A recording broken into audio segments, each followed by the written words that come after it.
Ezekiel 40 to 42, the temple area restored.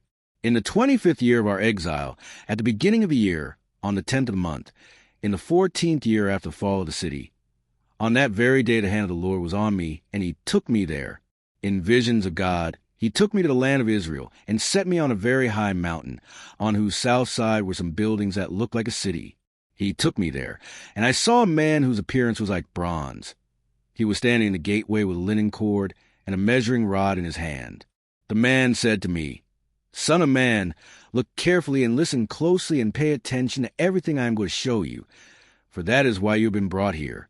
Tell the people of Israel everything you see. The east gate to the outer court. I saw a wall completely surrounding the temple area. The length of the measuring rod in the man's hand was 6 long cubits, each of which was a cubit and a handbreadth. He measured the wall. It was 1 measuring rod thick and 1 rod high. Then he went to the east gate. He climbed its steps and measured the threshold of the gate. It was 1 rod deep. The alcoves of the guards were 1 rod long and 1 rod wide, and the projecting walls between the alcoves were 5 cubits thick.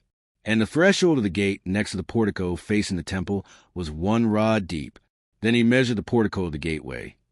It was 8 cubits deep, and its jambs were 2 cubits thick. The portico of the gateway faced the temple. Inside the east gate were 3 alcoves on each side. The 3 had the same measurements, and the faces of projecting walls on each side had the same measurements. Then he measured the width of the entrance of the gateway. It was 10 cubits, and its length was 13 cubits. In front of each alcove was a wall 1 cubit high, and the alcoves were 6 cubits square. Then he measured the gateway from the top of the rear wall, of 1 alcove to the top of the opposite one. The distance was 25 cubits from 1 parapet opening to the opposite one. He measured along the faces of projecting walls all around the inside of the gateway, 60 cubits. The measurement was up to the portico facing the courtyard. The distance from the entrance of the gateway to the far end of its portico was 50 cubits. The alcoves and projecting walls inside the gateway were surmounted by narrow parapet openings all around, as was the portico. The openings all around face inward. The faces of projecting walls were decorated with palm trees. The outer court. Then he brought me into the outer court. There I saw some rooms and a pavement that had been constructed all around the court. There were 30 rooms along the pavement. It abutted the sides of the gateways and was as wide as they were long. This was the lower pavement. Then he measured the distance from the inside of the lower gateway to the outside of the inner court. It was 100 cubits on the east side as well as on the north gate. Then he measured the length and width of the north gate, leading into the outer court. Its alcoves, 3 on each side, its projecting walls, and its portico had the same measurements as those of the first gateway. It was 50 cubits long and 25 cubits wide. Its openings, its portico, and its palm tree decorations had the same measurements as those of the gate facing east. 7 steps led up to it, with its portico opposite them. There was a gate to the inner court facing the north gate, just as there was on the east. He measured from one gate to the opposite one. It was 100 cubits. The south gate. Then he led me to the south side, and I saw the south gate. He measured its jambs and its portico, and they had the same measurements as the others. The gateway and its portico had narrow openings all around, like the openings of the others. It was 50 cubits long and 25 cubits wide. 7 steps led up to it, with its portico opposite them. It had palm tree decorations on the faces of the projecting walls on each side. The inner court also had a gate facing south, and he measured from this gate to the outer gate on the south side. It was 100 cubits, the gates to the inner court. Then he brought me into the inner court through the south gate, and he measured the south gate. It had the same measurements as the others. Its alcoves, its projecting walls, and its portico had the same measurements as the others. The gateway and its portico had openings all around. It was 50 cubits long and 25 cubits wide. The porticos of the gateways around the inner court were 25 cubits wide and 5 cubits deep. Its portico faced the outer court. Palm trees decorated its jambs, and 8 steps led up to it. Then he brought me to the inner court on the east side, and he measured the gateway. It had the same measurements as the others. Its alcoves, its projecting walls, and its portico had the same measurements as the others. The gateway and its portico had openings all around. It was 50 cubits long and 25 cubits wide. Its portico faced the outer court. Palm trees decorated the jambs on either side, and 8 steps led up to it. Then he brought me to the north gate and measured it. It had the same measurements as the others, as did its alcoves, its projecting walls, and its portico, and it had openings all around. It was 50 cubits long and 25 cubits wide. Its portico faced the outer court. Palm trees decorated the jambs on either side, and 8 steps led up to it. The rooms for preparing sacrifices. A room with a doorway was by the portico in each of the inner gateways, where the burnt offerings were washed. In the portico of the gateway were 2 tables on each side, on which the burnt offerings, sin offerings and guilt offerings were slaughtered. By the outside wall of the portico of the gateway, near the steps at the entrance of the north gateway were 2 tables, and on the other side of the steps were 2 tables. So there were 4 tables on one side of the gateway and 4 on the other, 8 tables in all, on which the sacrifices were slaughtered. There were also 4 tables of dressed stone for the burnt offerings, each a cubit and a half long, a cubit and a half wide, and a cubit high. On them were placed the utensils for slaughtering the burnt offerings and the other sacrifices, and double-pronged hooks, each a handbreadth long, were attached to the wall all around. The tables were for the flesh of the offerings, the rooms for the priests. Outside the inner gate, within the inner court, were 2 rooms, one at the side of the north gate and facing south, and another at the side of the south gate and facing north. He said to me, "The room facing south is for the priests who guard the temple, and the room facing north is for the priests who guard the altar. These are the sons of Zadok, who are the only Levites who may draw near to the Lord to minister before him." Then he measured the court. It was square, 100 cubits long and 100 cubits wide, and the altar was in front of the temple, the new temple.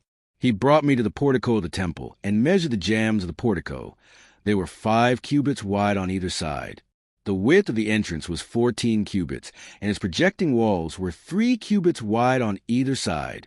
The portico was 20 cubits wide, and 12 cubits from front to back. It was reached by a flight of stairs, and there were pillars on each side of the jambs. Then the man brought me to the main hall and measured the jambs. The width of the jambs was 6 cubits on each side. The entrance was 10 cubits wide, and the projecting walls on each side of it were 5 cubits wide. He also measured the main hall. It was 40 cubits long and 20 cubits wide. Then he went into the inner sanctuary and measured the jambs of the entrance. Each was 2 cubits wide. The entrance was 6 cubits wide, and the projecting walls on each side of it were 7 cubits wide. And he measured the length of the inner sanctuary. It was 20 cubits, and its width was 20 cubits across the end of the main hall. He said to me, "This is the most holy place." Then he measured the wall of the temple. It was 6 cubits thick, and each side room around the temple was 4 cubits wide. The side rooms were on 3 levels, one above another, 30 on each level. There were ledges all around the wall of the temple to serve as supports for the side rooms, so that the supports were not inserted into the wall of the temple. The side rooms all around the temple were wider at each successive level. The structure surrounding the temple was built in ascending stages, so that the rooms widened as one went upward. A stairway went up from the lowest floor to the top floor through the middle floor. I saw that the temple had a raised base all around it, forming the foundation of the side rooms. It was the length of the rod, 6 long cubits. The outer wall of the side rooms was 5 cubits thick. The open area between the side rooms of the temple and the priest's rooms was 20 cubits wide all around the temple. There were entrances to the side rooms from the open area, one on the north and another on the south, and the base adjoining the open area was 5 cubits wide all around. The building facing the temple courtyard on the west side was 70 cubits wide. The wall of the building was 5 cubits thick all around, and its length was 90 cubits. Then he measured the temple. It was 100 cubits long, and the temple courtyard and the building with its walls were also 100 cubits long. The width of the temple courtyard on the east, including the front of the temple, was 100 cubits. Then he measured the length of the building facing the courtyard at the rear of the temple, including its galleries on each side. It was 100 cubits. The main hall, The inner sanctuary and the portico facing the court, as well as the thresholds and the narrow windows and galleries around the three of them, everything beyond, and including the threshold, was covered with wood. The floor, the wall up to the windows, and the windows were covered. In the space above the outside of the entrance to the inner sanctuary, and on the walls at regular intervals all around the inner and outer sanctuary, were carved cherubim and palm trees. Palm trees alternated with cherubim. Each cherub had two faces, the face of a human being toward the palm tree on one side, and the face of a lion toward the palm tree on the other. They were carved all around the whole temple. From the floor to the area above the entrance, cherubim and palm trees were carved on the wall of the main hall. The main hall had a rectangular doorframe, and the one at the front of the most holy place was similar.